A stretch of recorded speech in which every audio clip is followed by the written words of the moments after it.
what's up, dear listeners? This is JC with What an Excellent Day for a Podcast. Well, the day has finally arrived. Myself and my friend here, that fucking clown, we are in Lehighton, PA, and we are at the Waldorf Estate of Fear, a.k.a. Abaddon Hotel, a.k.a. Hell House LLC. And we are here for the Halfway to Halloween horror event. Very excited. There's going to be about 40 people here. You take a little stand up there, TJ, up at the hotel for our listeners. This is where it happened, my friend. This is where the magic was made. If you know me, you know I love found footage, and I fucking absolutely love Hell House, and I'm excited to be here. We're going to have a great time. We're going to do a little Q&A with Steve Cognetti. I'm going to attempt to see if I can get an interview with him. And we're going to do a little escape from Hell House. So that fucking clown is going to show up down here. Jen, you want to get in? You want to get in here and say hello? This is Jen, my friend. She's with us, and her husband TJ. So Jen brought some crystals over. So we're gonna need all the protection. We are protected here tonight. All right. Mm-hmm. Well, listen, can't bring cameras inside, so this is fucking great. Looking Can't forward wait. to a Looking good forward scare. to it. Absolutely. All right. We'll talk to you guys later.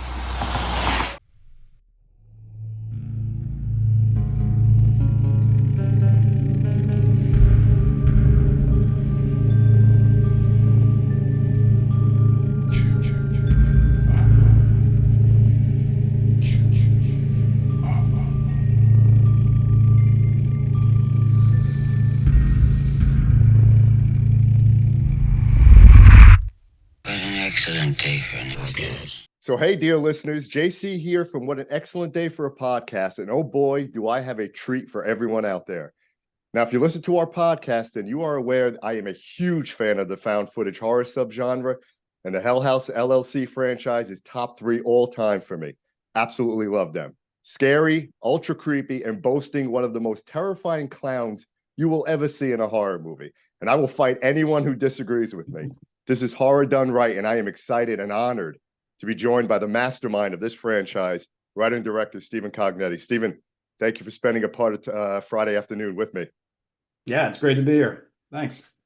Appreciate it. Hey, so even before we get into some of the questions, again, I just wanted to thank you for the May 4th Hell House event.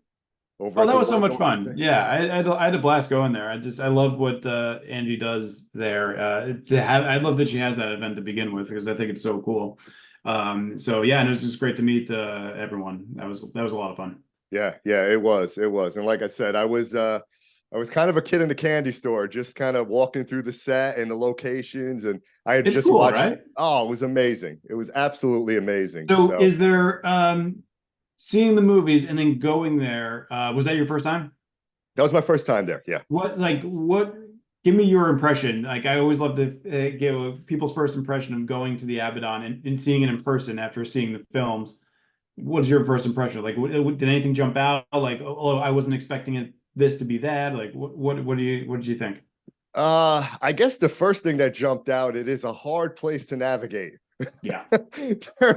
There's a lot of secret rooms and secret locations. But for me, having just watched a movie the night before, it was just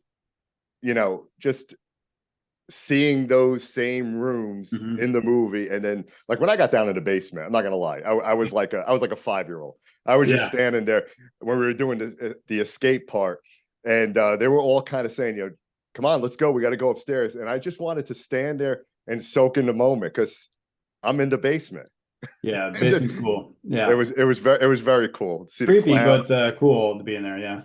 Yeah, absolutely. Like, anything else? Like, there's not so much of the hotels the same way it was, but like I always just love visiting there, because I just love being back to where we filmed it. But I love the bar, because the bar is probably like the most saved place, and obviously the front entrance hallways, the dining room too. The dining room is really well, and I think I talked a little bit about this when we had our Q&A, but there's some of the places that are preserved the way they were in the original are just a lot of fun to see. So I always like going back there. So I always like to know if someone who enjoyed the film, what their impression of seeing it in person was. Yeah, I mean, it looked exactly the same. I mean, Yeah, I remember, it exactly from the movie. So, that's yeah, it was cool. pretty cool. It was pretty cool. I'm gonna go there again in October. They're gonna do it again in October. I already told Angie, you got a regular customer here. Anytime Yeah, that I could actually enter this hotel, I'm all yeah. for it. Yeah, that's awesome. No, it's so cool. You're right. When she invited me back, she's like, "Yeah, I'm doing this event. You want to get back?" And I told her I'm like, "Yeah, I'm always looking for an excuse to get back because I love being back at the Abaddon. It's so much fun." So, Yeah. yeah, that was good. And I love the time you spent. I mean, you don't get many filmmakers that are actually going to come sit there. You're a busy man, right? That are going to come sit there and just kind of mingle with the fans and all Mhm. that, and just kind of hang out. So that was cool of you, Stephen. But yeah, but it was fun though. It's just everyone had like great questions, and for me, a lot of those questions were keeping me on my toes. So just Yeah, make sure like, oh wait, why did I do that? But that was fun, and it's so much fun to meet people because I just feel like meeting Hell House fans or just meeting like-minded horror fans, people that enjoy the same kind of scare as I do, and I think we all have similar types of movies, horror movies that we all love. So I just love meeting fellow fans of horror. yeah, absolutely. Hey, so before I get into the questions, like I mentioned at the event, we call him that fucking clown, Yeah. right? Does he have a name? Like I get, is it Andrew? Should we call him Uh, Andrew? yeah, no. So when I'm writing him, I always refer to him as the Hell House Clown, and that's mostly just for purposes of everybody's on the same page when we're breaking down the production process. Like, so our uh, costume, production design, cast, everybody knows who I'm referring to. He doesn't have a name. I mean, he can be, you can call him Patrick Carmichael, you can call him See No Evil. There's a lot of, I guess, like the devil, he has lots of names. But See No Evil is his theme because with the other three clowns, hear no evil, see no evil, speak no evil. There's a theme amongst the three of them. And he is the see no evil clown. But I personally always refer to him as the Hell House clown. But Yeah. that's more just ease of for everybody to know who I'm talking about when we're all trying to get on the same page when we're shooting one of these movies. But he can be called anything really. Yeah, no, and I apologize. I said Andrew, I meant Patrick. I was working Yeah, this oh morning, yeah, no, so I know. I had Andrew in my head. So Yeah, no, I thought maybe you were referring to Andrew Tully, which is another thing because yeah, yeah, we know that like he was wearing one of that's those true. things. So, That's yeah. true. That's true. So I guess the first question that I have is, where did the passion for filmmaking come for Stephen Cognetti, right? When did that start for you? That's just I think with any filmmaker, well, most I think you get bit with the bug early, and I was wanting to make movies just as a little kid. So ever since I was a little kid, but it's a tough industry to get into, very tough business. It's tough to make a movie. So I went to film school and all that, and Hell House was my first jump into a feature. I made shorts before, and I always recommend to filmmakers make a lot of shorts before you jump into your first feature. Um, but some people don't do it. Like some people just jump right into a feature and they make an amazing film, and it's just like their first time making a movie, and I'm just like blown away Yeah. by that kind of talent. But for me, making shorts was always a good way of getting comfortable making movies. But yeah, I've wanted to make movies. That's the only thing I've ever wanted to do ever since I was a little kid. Well, you do it well, my friend. You do it Oh, well. thank you. What about the inspiration? Like when did the light bulb go off to create the Hell House LLC story? It's like the seed of any story. It's just like once the tiniest little thing comes into your head, it just can grow over time. And I really stories are it sounds corny, but it's called the seed is like such a great metaphor because any story idea starts with something so mundane and tiny and something that's not anything that's a full story or something that could sustain 90 minutes. But Hell House grew out of this one idea of what if a haunted house went wrong, how would you know? Yeah. And from there, like that's just a sentence, that's a question. That question lingers in my head for months as I'm just letting that seed grow and trying to formulate a story from it.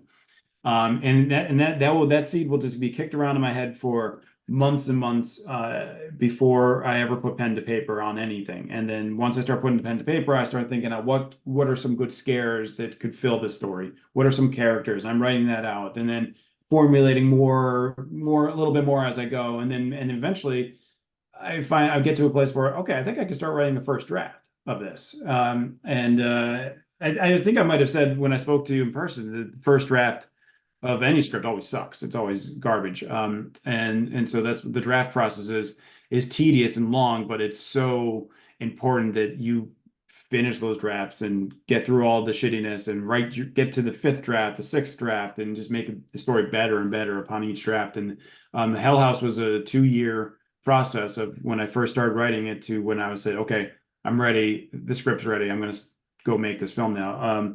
I think the reason it took that long is not because my other scripts don't usually take 2 years, but it took two because at the time I was working a full-time job, 9 to 5 in New York City. So I was getting on the subway early every morning at like I forget like what time, like 7:30 a.m. So I would get up every morning at 5 a.m. to start writing because I wanted to get in a little bit of writing before I had to go to work every day. Because I knew when I got back from work, I was going to be exhausted. My head was not going to be in a place where I knew I was going to have any creative functionality.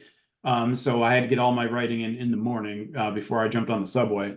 And so that's why the process was a little slower though, but it was worth it because it took a long time. And then by the time I knew I had a script that was ready to go, that process I think probably took 2 years. Okay. Okay.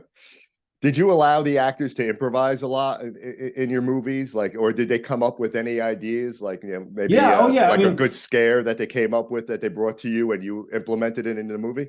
Yeah, I mean, all good actors are all wonderfully collaborative, and that's I like good actors that bring that to the table, that have ideas about their own character or about a way that might enhance a scare. And I'll always be upfront with an actor. You know, I love ideas. Sometimes I'll say, "Nah, not going to take that idea," but sometimes I'm like, "Oh, you got something there. Let's run with that. Let's flesh that out a little bit." Sure.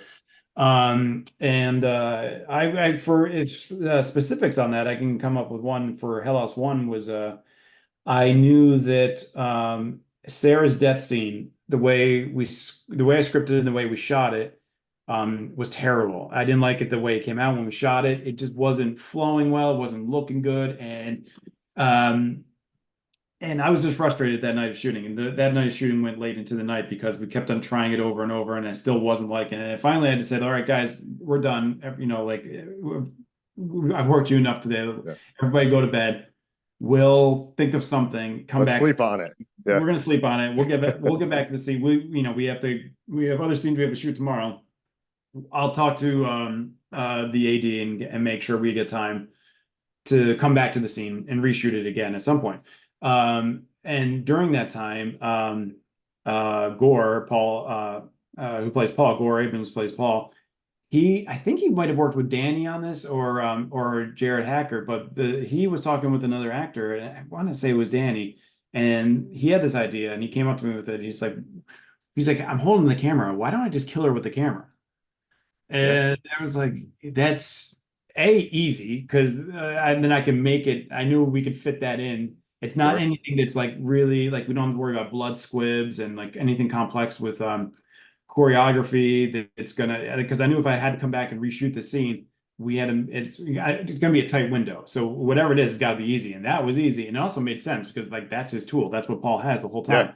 So I loved it, and I appreciated Paul Gore for doing that, just because in his downtime he had been thinking about it himself. And so it's just wonderful when actors are just so invested themselves that they're also like brainstorming, like yeah, that scene I wasn't feeling it either. How can we make it better? And when I said I wasn't feeling it, it's scripted that Paul puts the camera down, and it's in the bonus features. You could see how we originally shot it, and of the DVD. And I think we do have a box set coming at some point. They'll have all this on it as well. But Paul puts the camera down, walks up to Sarah, and stabs her in the gut, and then he cuts his own throat. And I think the reason it wasn't coming together is just because we're trying to do all that on a very low budget, and we didn't have professional. We had a fantastic makeup artist, effects artist on set, but not one. There's difference in makeup effects and then the ones where you're doing like squibs of like throat slashes and stabs and all that. And that's a whole different animal. And so we were kind of improvising how to do that on set, and it wasn't coming out well. I remember one of our blood squibs, like when Sarah gets stabbed and she's supposed to bleed out of her mouth. she had a capsule that she bites down on, and the blood comes out. And the way, I don't know if it was just we had the wrong blood capsule, or that the black light above her head, because it's a haunted house, there's black lights everywhere. Made when the blood came out of her mouth, it was like green. It was like a different color. And I think you'll see this in the future. It wasn't like maybe the green. It was like, just, it didn't look like blood. It looked like Yeah. it, Pea so soup, it like The made it look Exorcist. cheesy, because it's like, because it looked like we gave her the wrong Sure, sure. caps to bite down on. So nothing. So everything about the scene just looked bad, so I'm just so happy that Gore came up with that idea, because it was just, I think, a good way to kill Sarah. And I think it looked well too, because then I loved in editing, I love to be able to build in, like, I had the camera smashing her, some glitches got built in, and I love any way I can bring in like a memory flash. And so, like, in that scene when Sarah's getting killed, there's a flash of her in the car just talking to Paul on their way to Hell House. It's like just Yeah. recalling a moment before all this chaos. And you can use that, like, you're smashing the camera, you can justify it through either paranormal, but that can also be justified with, like, the card that's holding the data is getting damaged and flashing different pieces of data. And one of them is like Sarah before her face is a bloody mess. And so I was able to do fun things, like recall things like that in the editing room when we use the camera like an object like that. So that's probably the best example of an actor coming up with something on set to help. Yeah, and I like those flashbacks too, because you know, in this movie you built up the characters. We care about all of them, right? So, Yeah. and when you flash back too, it kind of brings you back to that a little bit, right? As the killing is happening, you're remembering, and so yeah, that's. And I remember that, and on that same point, one of the in the editing process of this film was a long time too. And I think I spoke to that when I mentioned, because the whole You thing that did. happened with my Final Cut crashing and my OS updating my OS. But I remember one of the most fun moments where I got like giddy when I was editing Hell House. It was like when I got to the end, and when Diane is walking through at the end, after she finds out Sarah's like waiting for her to see, she's like, all Yep. right, well, I'm gonna go into the hotel anyways. And she's walking around. And I loved when she walked into each room, I'd do a quick flash of Hell House in that room from earlier in the film. Like, she presses the piano key and we see Sarah press the piano key, like, Yep. from Yep. before. And I just love having those. Anytime I can have those moments in a scene, I love, because I think it does add to a little bit of depth of the character, a little caring for them a little bit more, but just like nostalgia, I guess, in a way, for what had happened to them and where they were at a previous moment. So, like, it was fun to be able to fill that. You can't really do that normally in a found footage film, because found footage films are supposed to be like you're watching raw footage. So Sure. that's why I intentionally wanted to make this a complete finished edited documentary. So therefore I could justify edits like that, because that's an editor is making those decisions in post. So Yeah. And what I love is that, you understand the less is more approach, right? yeah. All of your scares is just as subtle, right? It's just adding a third individual, when they're walking through the hallway and the strobe lights, right? So you're only supposed to have, what was it, two, and it is a third, right? Yeah. And Yeah. then you have the clown just standing there, or just kind of redirecting its look. Yeah. I mean, He's doing very little. Yeah. Yeah. exactly, but it's like, some filmmakers don't get that. It's all about jump scares, right? And it's all about, and it's like that's not creepy. That doesn't work all the time, right? It's just No. the little subtle scene. I mean, for me, in Carmichael Manor, I mean, and I'm going to be brutally honest with you, Stephen, that movie, I was watching it up here in my little horror man cave. I literally had to pause it once and just kind of catch myself, because some of those scenes was just like, it was almost like, oh shit. Hands come up to, and Yeah. and it really was just just subtle things, right? That Yeah. you wait to see what's around the corner, right? So Yeah. Yeah. you do that great. Oh, thank you for saying that. Yeah. Where does that approach come from? Is it just due to budget, or is it just like, that's the way I make movies and that's how I want to scare people? Yeah, it's the latter. It's definitely the latter. Budget only very rarely comes into consideration when I'm formulating a scare. Scares are really just, for me, it's just, I'm just in my head, just thinking about what scares me, what could be scary in this moment, how could it be most effective. when a character is walking around an empty mansion in broad daylight, like Chase was in that scene, what is something that's some of these ideas I explored myself? What is something that could happen to him? Yeah. And I love exploring that in my head and coming up with ideas and sometimes writing them down, not liking them, trying it again. But that's just a that's just something that I personally, my favorite thing while writing is coming up with scares and coming up with fun ways to do that. I mean, so when we have Chase walking around the manor, a lot of things could happen to him. So I think it's also a balancing act because you don't want him to have too much happen to him that it justifies where when the girls get back there, he's like, guys, we're leaving because this happened. You want it to Yeah. be something that's spooky enough, but not too spooky. Spooky enough that Margot could justify, make them stay a little longer. And so I remember I was talking to an audience about this when Carmichael Manor came out, talking about that scene where Chase, with the mask, when Margaret peeks her face Oh out yeah, around peeping the corner. around the. Yep. Yep. And someone was saying, like, like I would have been out of there at that time. And I had said, well, you're watching a horror movie. You're watching a horror movie. Now, if you really had caught that on camera in real life, I think you would be spooked by it, no doubt. That would be terrifying. But I also think there would be some fascination, interest in Sure. it. Like, what was that? And also, it was not threatening at all. There's nothing threatening about that of a face appearing around the corner. At the time, does not seem dangerous. So it's for a lot of reasons, it's fun formulating scares because I love to thread that needle, finding out like how far can we push without pushing too far. And so that's why I also like making subtle scares for the same reason because therefore we can justify characters staying in some place if it's just something so subtle, like with Paul in Hell House 1, when the clown's head just moves, he gets in that camera, he shows everybody, but it's subtle. It's like what, like I could see if the clown chased after him with a knife, I could say, okay, maybe that we got a problem here, Yeah. okay, but like they're not gonna leave the hotel just because a prop's head moved. That's fun to explore. Exploring scares, how to scare, different ways to scare, and what levels can we go to. That's so much fun for me. So, watching Carmichael Manor now, thinking back to the first three movies, right?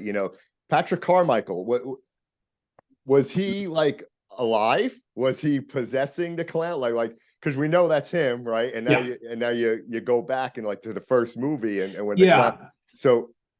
Well, no, I kind of have like a rule, like especially in the Hell House thing, that none of the terrors are of a living person because then that's in a slasher kind of It's category. all supernatural. Yeah. And so, Pat, I mean, it is Patrick of. I wouldn't want to over explain it because once I start getting into the nitty gritty, then I think that loses its mystery to the fans. Or I think it's Sure. fun for people to enjoy and kind of have their own interpretation of it, of what the clown is and how he is. Yeah. But he's definitely not a living person that just put on a mask and is scaring them. It's definitely something more than that.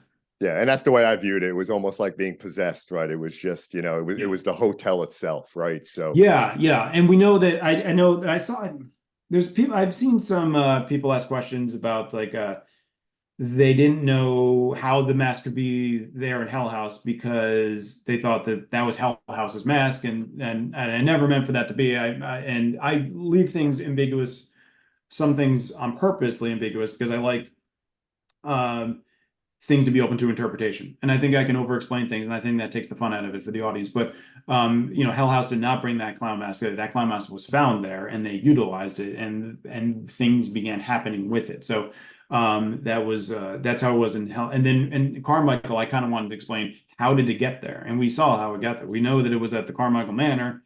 At one point, how did it get back to the hotel? We saw Patrick brought it connected back to dots. the hotel. Yeah. Yep. Absolutely. Absolutely. Let me ask the question. Any thoughts of kind of a spin-off?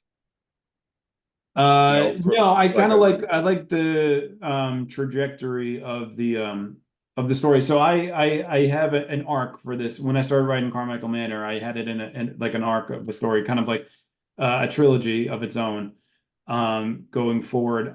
Whether or not I shoot the trilogy, I don't know. But now going parallel and going spinning off in other places could happen. I don't think I would be doing that or would have interest in that. But I do like going forward with this this story as I have it mapped out.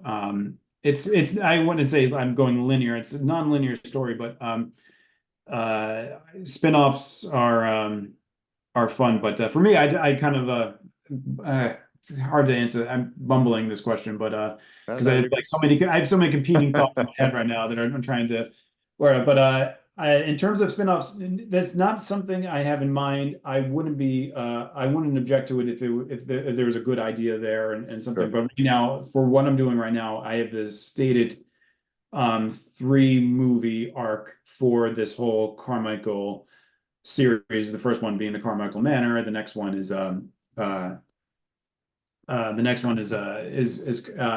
currently writing. I think I mentioned that to you before. Yep. And it evolves into a third film. Now, the second film I definitely want to make. I like it. I like the script. I'm very excited about the script. And whether or not I can finish the third one is up in the air right now. But I think the second one is definitely going to be made soon. Okay, and it's going to live in the Carmichael world. Yeah, so it's going to be the same thing as the Carmichael was, where we're in the we're in present, but we're finding out a lot about the past at the same time, and it's all connecting, and I think this one is going to connect a lot of things that a lot of fans have been wondering about for a while, and I think it's going to be a fun. I think this film is going to be the scariest of all of them, and also have the most fun in terms of like the whole mythology of connective tissue of the whole story coming together. I think this one is going to do it all. Oh, I love it. I love it. Do you know timeline wise? I mean, obviously you're writing it now, but well, I mean, it's going to take place right after the Carmichael Manor. Oh no, I mean when it's going to be released. When do you envision it? I want to watch it already, Stephen. I know, so that I don't. It's actually going to be a while. It's going to be a long. I don't think it's going to be come out until 2025. Okay. Only because at the very best, I don't think I can shoot it until October of this year. Which means it wouldn't get finished. It would go through post-production into the new year. You know, November, December, January would be when I'm editing it. And then from there, it would be a Shudder film. So Shudder wouldn't release it anytime sooner than the following probably Halloween season. You know what I mean? Yeah. So even if I finish the film in like February, March, you know, Shudder's not going to put it out in May, you know, like I think for them, I think for good reason that they would want that film to come out in October, and I would too. I mean, I love having these films be kind of tied to October, and because that's just, I love that. So they're the perfect Halloween movies. Yeah. Right? Yeah.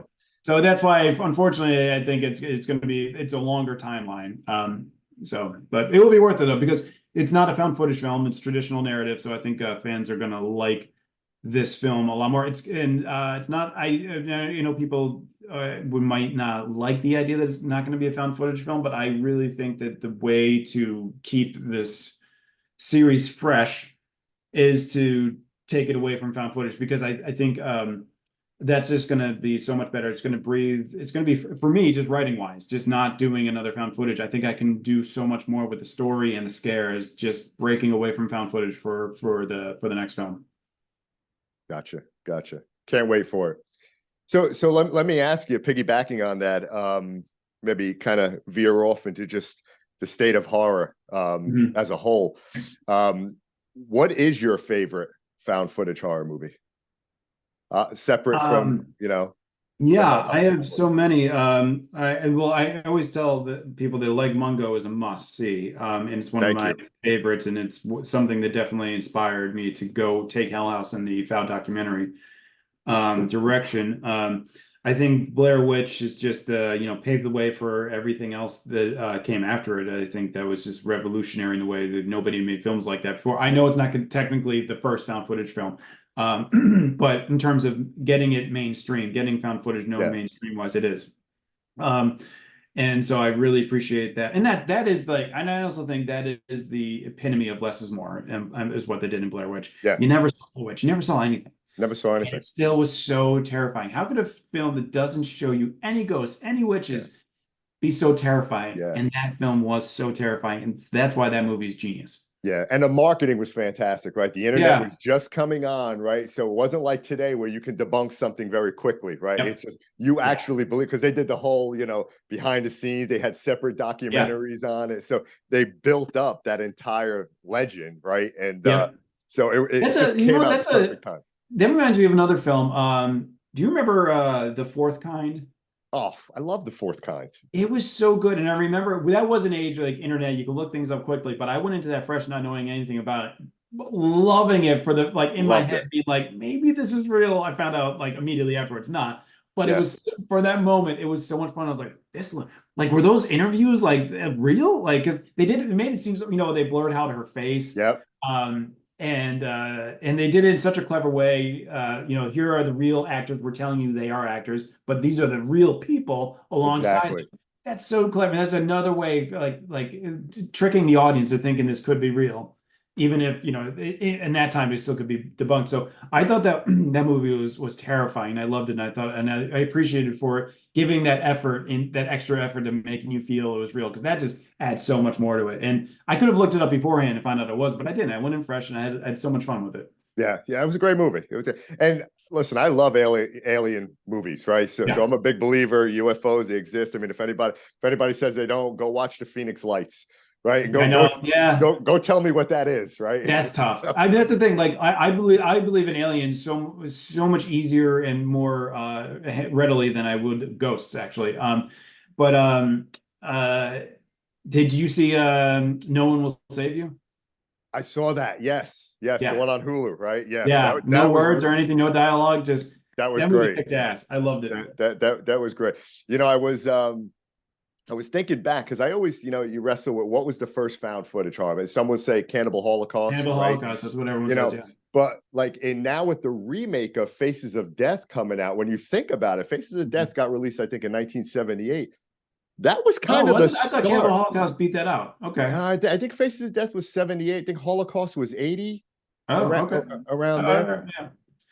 So I guess yeah, you can say that. Yeah.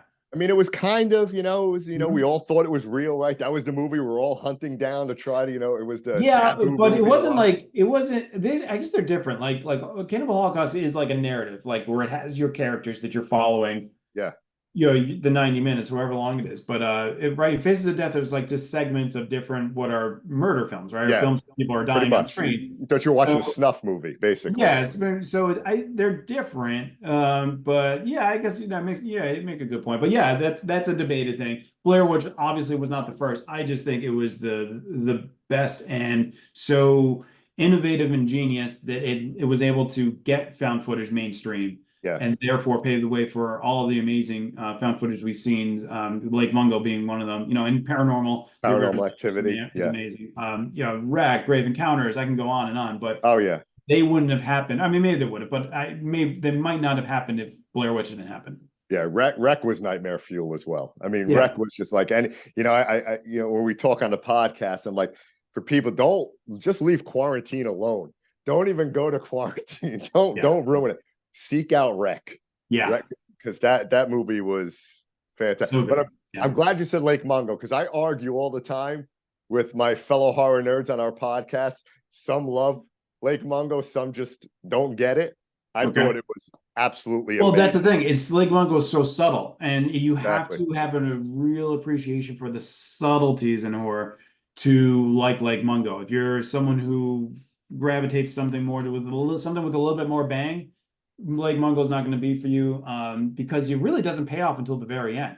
Yeah, that scene. And it's not like doesn't get particularly scary until the very end, and I love that about it. And you're watching what is seemingly like it's like a family tragedy like play out through a series of interviews, and you see some images that are creepy, but they're explained away. But then it hits home right at the end. I love it. Yeah, yeah. Hey, so what I noticed on Hell House, just watching the credits, did you have like a lot of like family members that were working on it? I noticed a lot of executive producers. Yeah, well, they didn't work on it, but I did go to a lot of family to get it funded. Sure. Okay. Because I was like, wow, okay. Yeah, and that's the thing. I incredibly supportive cousins and and one of my brothers and my sister-in-law, like everybody, like gave like a few bucks. Some gave Sure. a lot more, some gave a little, but everyone contributed a little bit. They're very supportive. Knew I wanted to make my first feature. That's awesome. Any way I can help, and I said, yeah, if you give me a few $1,000, you'll get an executive producer credit. So There you go. There you yeah, go. Where do I sign on for that, Stephen? yeah. Hey, so let me ask you another question. If I gave you the keys to remake any horror movie, where would you go with it? What would be the first one that comes to mind? Budget unlimited. This is here's the keys. Remake any horror movie you want to do. What are you looking at? I don't think I would ever want to remake a movie because I think I mean, as a filmmaker myself, I kind of feel like every movie is its own voice, and there's a filmmaker that had a vision, that who even if somebody didn't like it or not, that's their vision. So you never take that away from them. There's other movies I would love to do a reboot on, like um for instance, like I would love to make the next Exorcist movie, just because that's like where I got my start. There you Yeah. go. I will never be considered for that role, but if the studio came knocking at my door and said, "Would you write and direct the next Exorcist?" That would be my dream gig for sure. There you go. I mean, for me, The Exorcist is the But not granddaddy remake of The them. Exorcist, just Yeah, make another one. Yeah. yeah. Just live in that universe, right? Yeah, Just kind of, exactly. yeah. Now, listen. I would love for you to take a stab at The Exorcist, because to be I would love honest with to. you, the Yeah. last one, I don't know what we were doing there. So, what do you consider your favorite decade of horror? Oh, that's a good one. I think the 80s are just unique. And yeah, Oh, yeah, it's right just there because with you. you got so many like dark movies that a lot of people don't even know about. They weren't mainstream. Then you got the mainstream slashers and everything from Friday the 13th, Freddy Krueger's, and then and so many other names that don't have that level, but they're so unique. They're so innovative for the time, and I got to meet some of them at the horror convention I was at.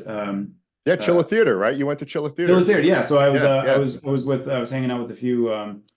Now I'm blanking on names now, but class of 1984. Some of those actors and things like like those gems, Sure, and sure. they are gems. And you remember like April Fool's Day was is Oh, in the movie, right? Like great movie. Great movie. so And a there's lot of just people so shit many on that classics. movie too because of the ending, because of the Yeah, twist, right? but Which I get I that. But it's love. just like, but it's still a classic, and like there's so Absolutely. many classics in the 80s. But I mean, like every decade just has like great movies. Like there's through the early 2000s, I can point to so many that I love, Yeah. but obviously Scream was like what mid 90s. In 96, I think Scream was. Yeah, Yeah, yeah, and I think Scream was so like kind of changed everything, was so innovative and cool and original and quotable. Like so, a movie that like has an impact culturally, and like yeah, very few horror movies have a cultural impact. And but that's just a movie like everybody is quoting, replicating, talking yeah, about, doing gags with their friends, yeah. like scaring people. So that's great. So, but every decade's unique. But like, yeah, 80s just has so many classics and Oh, yeah. such a like fond memory of those films. And I was very little in the 80s though, but I eventually got into them later and came back to them. But yeah, I would say that.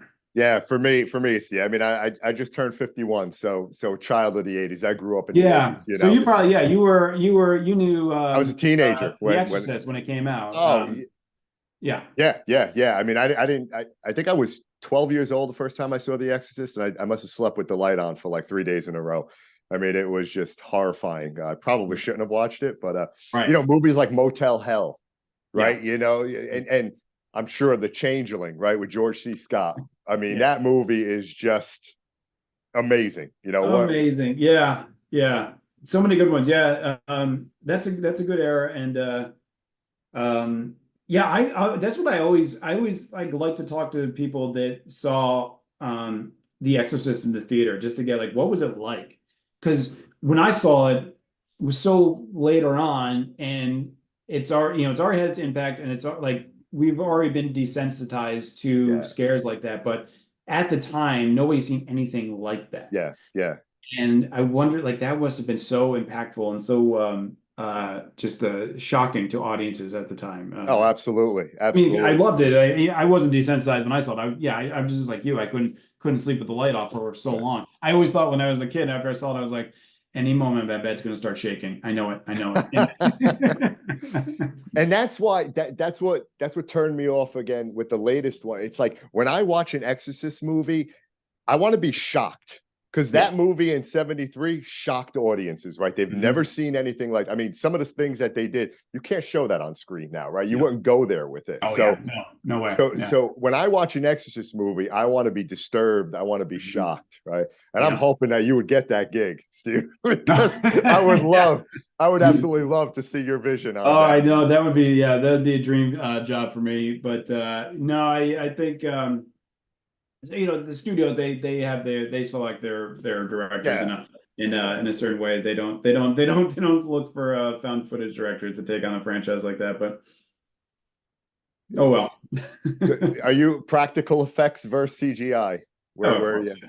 Yeah. Yeah. Yeah. Practical? I don't know. Yeah, I wouldn't know a filmmaker yeah, in the genre of horror that would be CGI. I think you use CGI just only when you have to. I've seen it being used to clean things up, and it can enhance things a little bit, but you do everything you can as most you can in camera as possible, and you only use that as a last resort in case something's just not there that you need in camera. yeah, yeah. What are you watching on Shutter? What do you like? There's some good ones on there, right? I saw you like to Darken the Wicked, Yeah. right? Oh So yeah. Oh my goodness. Wasn't that movie so that good? was a great movie. Terrified, Yeah, right? And that then was you had great. When Evil Lurks, so same Yeah. director who did it.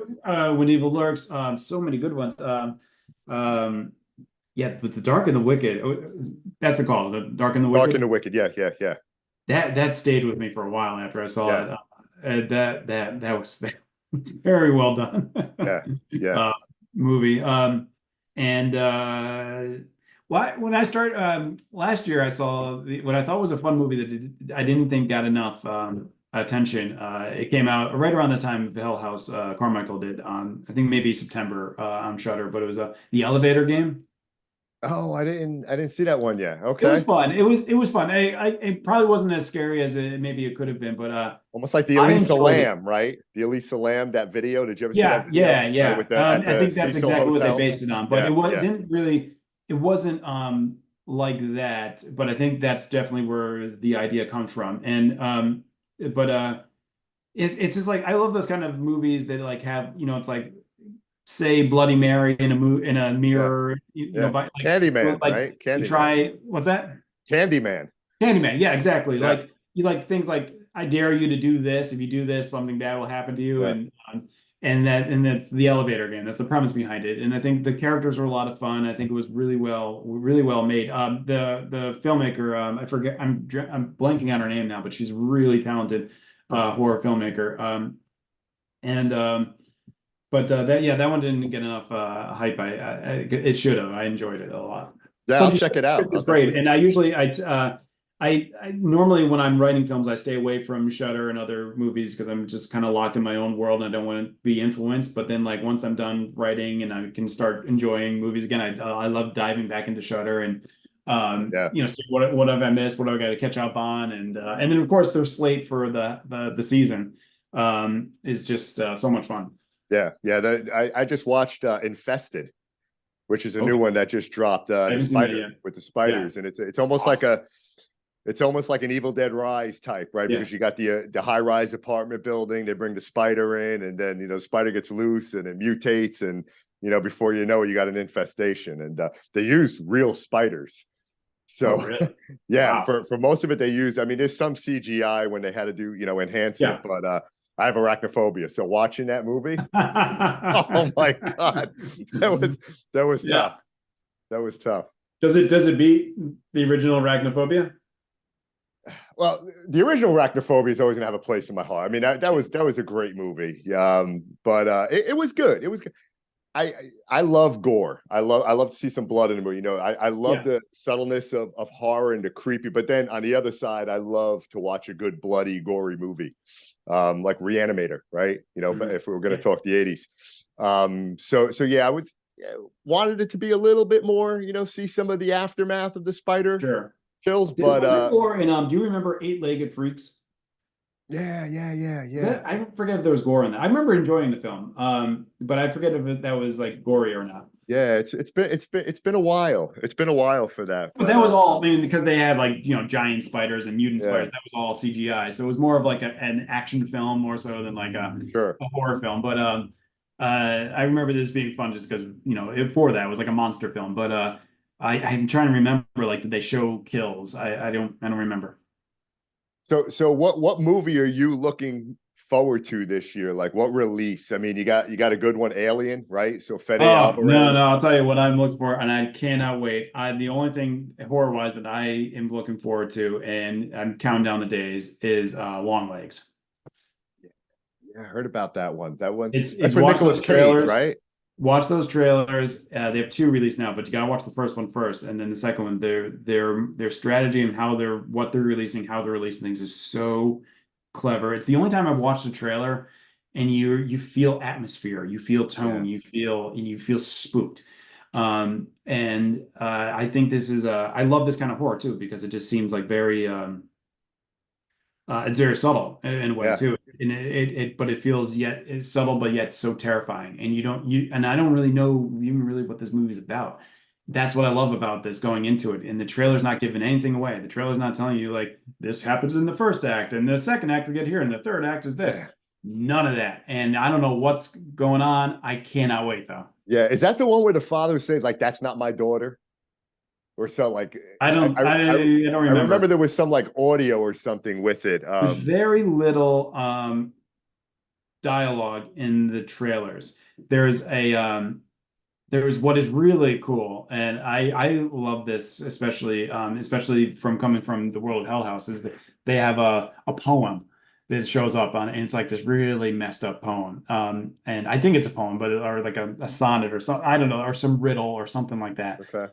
And it comes on the screen and it's so messed up, and it's like it's something like the darkest serial killer would like leave at like whatever these words mean make no sense, but that's what makes it so eerie and creepy.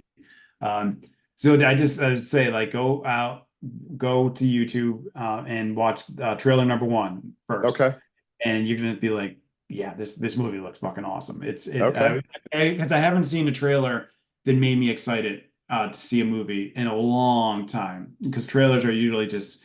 And I even say that about the Hell House trailers because I think our trailers give away too much and just are just like bang, flashy, bang, like look at all the highlights. And I love that they're doing less is more in the trailer, but not just less is more, but they're also it has an atmosphere. You Yeah. feel the film and when you're watching just the trailer. So I can't wait to be in the film itself. And so Yeah. that's the Long Legs. I think it's July, and I'm so Okay. excited.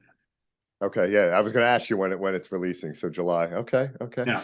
Yeah, I'm looking forward to Alien too. I like Fede Oh yeah, Alvarez. for sure. Yeah. I love what he did with Evil Dead. You know the Yeah. reboot in 2013. But okay, let me ask you a question. Pennywise, Tim Curry or the new? Which one do you like? If you had to choose a Pennywise clown, Oh, the master of the clowns here, what would that be? yeah, Skarsgård, right? Um, oh, they're both so good in different ways. I mean, it terrified me as a kid. That miniseries Oh, I was love that fantastic. miniseries. Yeah.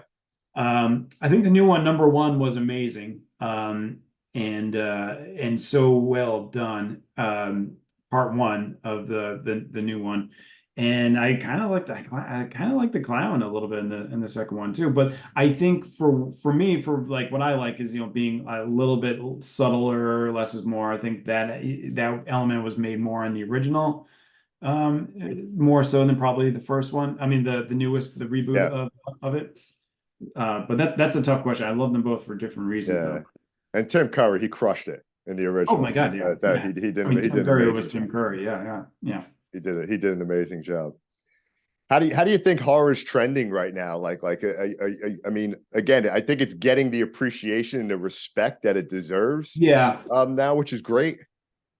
I think it's doing well. I like to see horror getting a lot of theatrical releases, which is great. And I there's some studios that I think are putting out some things theatrically in horror that I think are giving horror a bad rap because they're not performing well, and I think they're totally missing what audiences are after. Um, Without saying being specific on anything, but then there's other movie horror releases that are getting theatrical runs that are just like they're awesome, they're crushing it, they're killing it. I could think of like Barbarian was like such a Oh fun yeah, great movie, great you know, movie. they and it was such like, you know, something different, and it's just like movies like that just like give me hope that like, all right, horror's gonna stay alive, especially theatrical horror. Yeah. And so, but then there's another movie gets released and was like, that you know, why? But Late Night with the Devil, oh my right? goodness, yeah. I mean, that was just the aesthetic of that Genius, movie, and right? just yeah, it's just such a good concept. Yeah, and just so I think horror, it's just got so many good voices and so many original stories being told. Even reboots are doing great. And what's coming next? I haven't seen the newest Exorcist. I heard, I know a lot of people shit on it, but you know, I That was I me. I will never shit on another filmmaker. So I haven't seen, so I can't say. But I hope that doesn't mean that they're not going to try Yeah, to make another yeah, film in that world. But so but there are other reboots that have been fantastic. I think Evil Dead Rises was so I think originals, even reboots, horror has been doing so well, and just it's so original. I just love the fact that just so many good movies come, like original concepts, like I yeah, said, Late Night with the Devil, and just fun movies. So I think horror is doing great. For me, I just want to see it sustain theatrically as well. yeah, I just don't want to see. I love that horror was the only thing, like, still you could put in the movie theater and it do well alongside superhero movies. Like I just don't want to get to the day where it's just all we get are superhero movies and the occasional yeah, Oppenheimer, right? But uh so I like to see horror do well in theatrically, and it has been. Some have been misses, but there's been some really good gems. yeah, yeah. And I think COVID changed a lot too, right? That changed how we watch movies, Yeah, and a lot of it is yeah. I streaming think now. So streaming is I don't like relying on streaming. I don't like. I think and I think Mike Flanagan, they left Netflix, and then now they're making their next projects are going to be with Amazon Studios. And I think one of the reasons, I think I read this somewhere, they're saying they just don't like Netflix because the Netflix wants to feed an algorithm rather than just have an original voice and say, hey, this sounds like an original concept, let's make it. It's more like, hey, does this concept fit an algorithm for what our needs are and what we think people want to see. Our computer thinks people want to see.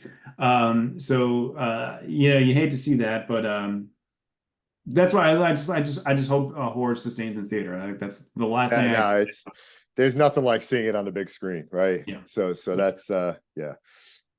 Okay. Let me see here. So well, I'm just going to throw this out there because I am a big believer in everybody has to take their shot. Mhm. So I'm going to take my shot and see where it goes.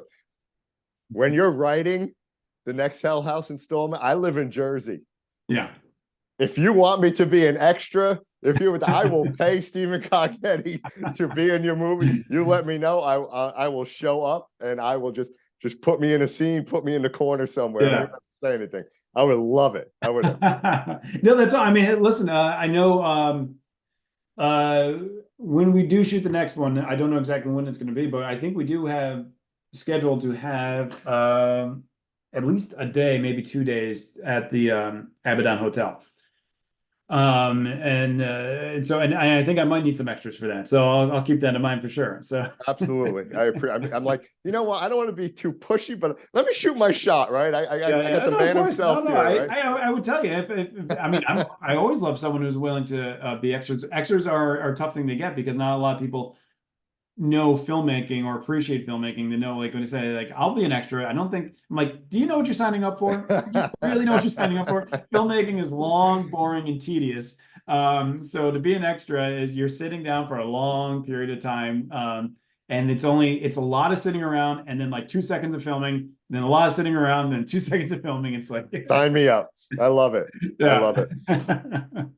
Well, Stephen, I know you're a busy man. I don't want to keep you that long. Is there anything that you want to plug, where people could follow you, kind of follow the progress of your movies? Yeah, the best place to find me, what I'm doing is Twitter and Instagram. Those are my two jams. Okay. I love those two platforms. Look me up. My name, you'll find me. It's easy. And plug I want to plug Long Legs. Go check out that trailer and get ready for it on in July. I can't wait. I've been this excited for a movie in a long time, I gotta say. But in terms of plugging anything for myself, no, because I just I don't know when I'm shooting the next film, and I don't really know what that film is, what's coming next. So I'm kind of like up in the air of what's next, so I can't even get excited and be like, hey, I got this coming up. I don't have anything coming up right now. I got a couple scripts that I'm kind of balancing and trying to figure out what's going to be next. And in the next thing, and as I was saying, I'm writing Hell House.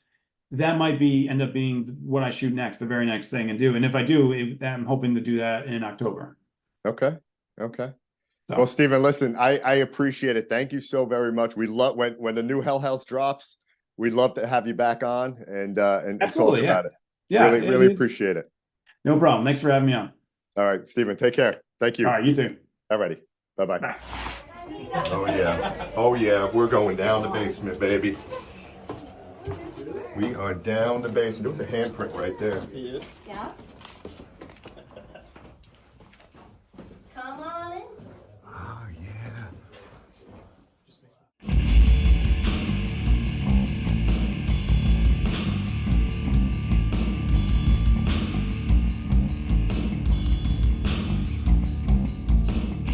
Listening to What an Excellent Day for a Podcast, where we use the number 4 to save you time. Check out our entire catalog at excellentdayforapodcast.com. Also on Spotify, Apple, Amazon, Audible, and everywhere else you listen to podcasts. Have a question? Email us at excellentdayforapodcast@gmail.com. But guys, I want to interact on social media. Excellent. Dude, we did there.